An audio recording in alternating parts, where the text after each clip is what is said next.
Thank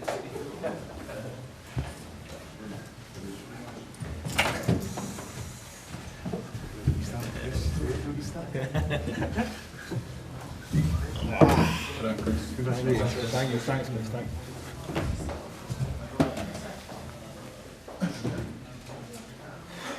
Good evening. We've got Chris Coleman. Fair to say we've had worse nights. Who wants to go first? Chris, on a night like this, does it even matter that you lose? It's really strange, honestly. I've never been so happy to lose 2-0. Once they score the second goal, you're thinking, right, we have to go again and get ready for Tuesday and going into a game that we would be expected to do well in. But you want to take care of business as soon as you can, and we never did it against Israel. Wasn't for the one to try in, and then tonight, to be fair to the lads, we got into some great situations and we never really capitalised on it. And they're always a threat, Bosnia, even without Dzeko or Bezic, they're always a threat. And the atmosphere here is very hostile, and they really get behind the players. And once the second one goes in, then it's game over. So it's like, here we go. But obviously, when I was walking off, I saw our supporters.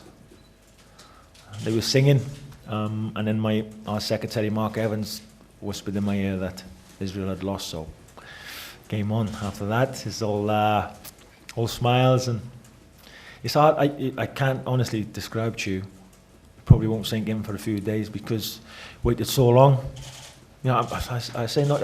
I don't just mean as a manager or as a player. Even when I was a kid, as a Welsh boy myself, waiting for us to qualify, and we missed out, and then I was a part of it as a player, and we missed out.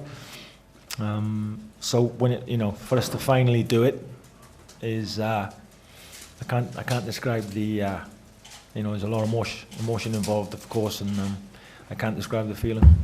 How often during the match will you be giving updates of the score in Israel? You just blanking it out? No, I said I don't want to know. I wanted us to take care of business, and the focus all week has been Bosnia. And to be fair to our players, they've been brilliant all campaign. Once we've had 2 games, we've only looked at the first one and concentrated on that.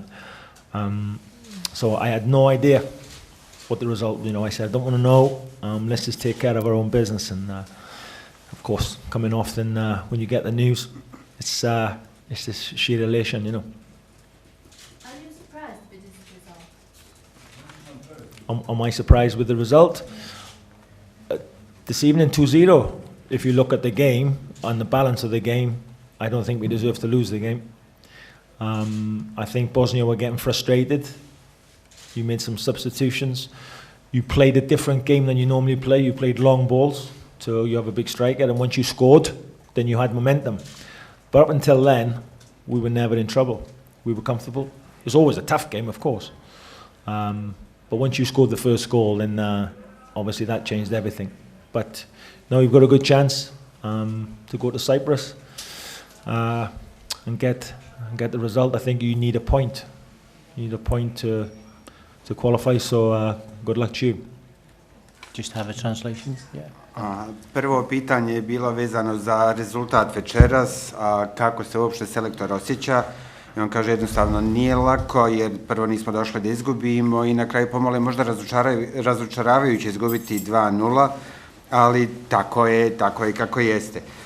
Noćas nismo uspjeli, međutim ono što je činjenica je da smo pokušavali sa svojom igrom da damo sve od sebe. To što nisu ni Bešić ni Džeko igrali apsolutno nije uticalo na naš koncept igre, mi smo igrali onako kako obično igramo. Jednostavno desilo sve čas da smo izgubili, mada smo došli ovdje opet da pobjedimo, da uzmemo bodove. Međutim, ona dobra stvar koja ovdje u čitavoj koncepciji se dešava, to da je Izrael izgubio od Kipra, tako da to pomalo mijenja situaciju. Naravno, teško mi je uopšte objasniti šta se dešava, jer na kraju kad se sjetim kada sam ja kao dijete i kada sam igrao, na kraju dok sam bio i kao igrač i kada smo prolazili kroz razne kvalifikacije, naravno da se uvijek nadate nekoj pobjedi, međutim nikad ne znate. Nadate se pa izgubite, međutim život ide dalje i vi nastojite dalje da se borite. Mi smo jednostavno večeras bili fokusirani na ovu prvu utakmicu, na Bosnu i Hercegovinu i tek onda se fokusiramo na narednu utakmicu, to je s Andorom koju igramo u utorak, pa ćemo da vidimo. Međutim, mi već očekujemo da ćemo tamo dobiti i povoljnije rezultate, da nećemo biti na kraju iznenađeni. Drugo pitanje je bilo da li je bio iznenađen što je Wales izgubio. Odgovor je pa nismo došli da izgubimo. Možda smo malo konceptualno drugačije igrali smo na duge lopte koja nije uobičajeno kako igramo. Međutim, nismo gubili nadu, nismo gubili glavu. Ovo je bila jedna teška utakmica. Međutim, tim Bosne i Hercegovine se je na kraju pobjedio. I koliko mi je poznato, BiH njima možda treba još jedan bod da se kvalifikuju i zatim želim sreće u narednom kolu.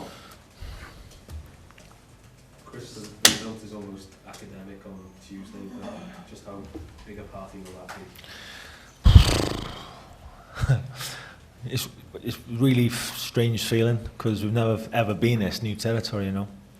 It's going to be FAWales, obviously, at Cardiff. And, you know, we want to go out, we want to go and perform in the last game like we have in every other. So, but I think it'd be pretty mean of me to deny the players maybe a couple of light beers this evening to enjoy this new experience. They've earned it, simple as that. And my staff also, the man beside me in Gwyn Hughes, who's been brilliant. You know, in the last campaign where it was really tough, I never seemed to have too many friends, but Ian Gwyn Hughes was one of my best friends. So there's so many people I need to thank, and we probably haven't got time for it. But it's been a huge effort from everyone. I need to thank my lovely wife and my children who will be watching at home, who of course have been fantastic and supported me. Because unless you've been in this situation where the pressure's on, and I've never felt pressure like it, if I'm honest with you. Certainly the last three or four games where we've been up the top of the league, and then you need good people around you, and thankfully I've had that. I'm going to call my mother now. I promised that I would. She'll be watching at home, very excited. So I'm going to enjoy tonight. It won't sink in for a few days, I don't think. Looking forward to getting back to Cardiff.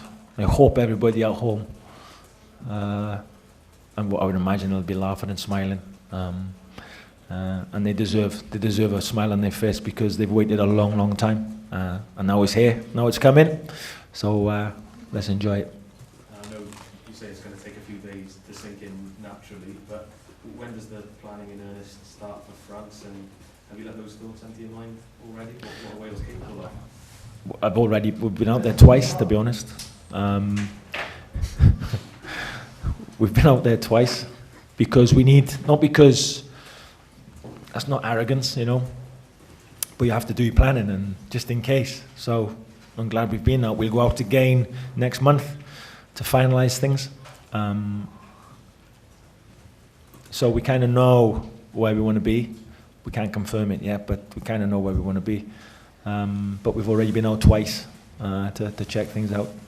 Chris, just put this into context for us in your life and in your career, what it means. In my career, it's the biggest thing I've ever achieved.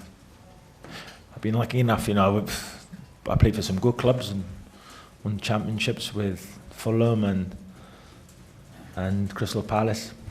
You know, my first year as a professional footballer was 17. We got promotion with Swansea through the playoffs, which was a major deal, you know. But I've never done anything like this. And it's, like I said, I don't think it'll probably sink in for a while. I've always known what it would mean to Wales to qualify. And then I watched Northern Ireland last night, or the day before rather, and was the day before, wasn't it? Yeah. I lost my days. And I'm delighted for Michael O'Neill. He's done a fantastic job. And then I'm watching the Republic, I'm watching Scotland. You know, it was really heartbreaking for Scotland and going Strachan to come so close, you know. And then you've got to say Martin O'Neill there beating Germany, incredible. So you're watching all that, and then I know what's coming tonight. I know how important it is. And albeit we didn't win, we got the other results went for us, of course. And over the course of the last 9 games, we've been good enough to qualify.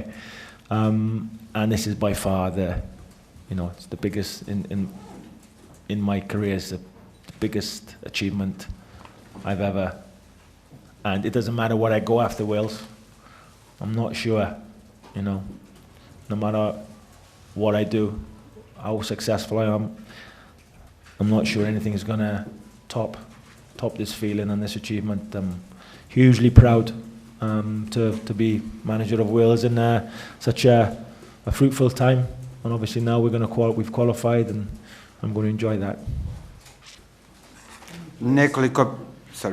Nekoliko pitanja je bilo upućeno. Prvo, za narednu utakmicu, ovo bi mogao više biti neki akademski rezultat koji se očekuje. Na što je selektor odgovorio, ja jednostavno ne mogu da odgovorim, to je jedan čudan osjećaj, a igramo posljednju utakmicu u Cardiffu i očekujemo da će biti jedan vrlo uspješan to rezultat. I iz tog razloga što je možda to neka laganija utakmica za nas, ja ću se opustiti večeras sa svojim stručnim štabom i sa ekipom, vjerojatno ću popiti koje pivo, malo se opustiti u pripremi za narednu igru. U suštini ja se mogu samo zahvaliti ovim odličnim ljudima u stručnom štabu koji su bili zajedno sa mnom tokom cijelih ovih priprema i zaista ne postoji način kako im se mogu dovoljno zahvaliti. S druge strane mogu da se zahvalim svojoj supruzi, svojoj djeci, jer kroz ovakav period, kroz kakav sam ja prošao, meni zaista trebalo uz sve ove obaveze da me neko i podrži, a ja sam imao potpunu podršku u njima. Bio je jedan to veliki pritisak i da bi se izdržao takav pritisak, vama jednostavno trebaju dobri ljudi koji će vas okružiti kako vam oni neće otežavati život. I zaista ja sam uživao u svemu tome. S druge strane, nešto što sam isto tako veselo večeras uradio, to nakon utakmice da sam već se čuo sa svojom mamom i ona je također uživala večeras u utakmici i uživat će i u narednoj utakmici. I u suštini ono što svi očekujemo da će cijela moja ekipa biti nasmijana, jer zaista zaslužuju da budu nasmijani. Drugo pitanje se tiče sad nakon ovih kvalifikacija, da li se očekuje neko preveliko opuštanje ili se planira već nešto vezano za Francusku. Na što je selektor dogovorio, mi smo već manje više na tom putu da budemo u Francuskoj, ne želim da budemo arogantan u svem ovom što kažem, međutim treba nam još neko vrijeme, već naredni mjesec počnemo sa finalnim pripremama. Treće pitanje je bilo da u stvari prokomentariše odnos između svog privatnog života i karijere, šta mu je do sada najveći uspjeh, na što je odgovorio da je kao igrač imao dosta uspjeha, međutim ovo što je do sada uspio kao selektor velske reprezentacije zaista nešto što nadmašuje sve ono što se dešava. Igrati na Crystal Palaceu je jedna stvar, on zaista pobjeđivaju u šampionatima, ali nikada nešto ovako nije mogao da očekuje i sumnja da ikad u životu bilo što bude radio da može da nadjačava osjećaj. S druge strane, pratio je svoje prijatelje iz Irske i Škotske i kako su igrali, zaista se radio i njihovim rezultatima. Iz ovih 9 utakmica koliko je bilo, on je zaista ponosan što je bio na čelu reprezentacije Walesa i sumnja da se ikad može ponoviti više ovakav uspjeh u njegovoj profesionalnoj karijeri. Chris, I was going to say, I realise it's been a real team effort, but how pleasing is it for you to know that players like Gareth Bale and now get a chance on the big stage, because it would be tough there if you join the likes of Giggs or whatever and not playing like that. Yeah, of course. The best players should be playing on the biggest stage, and he's going to have that chance now. And he's worked as hard as anybody, and of course, he scored some incredible goals for us to make it possible. But people talk about him and the goals he scored, and it's not just his ability; it's his attitude and his mentality towards playing for Wales, playing for his country, and that's he turns up every game, works his socks off, and he's getting his just rewards.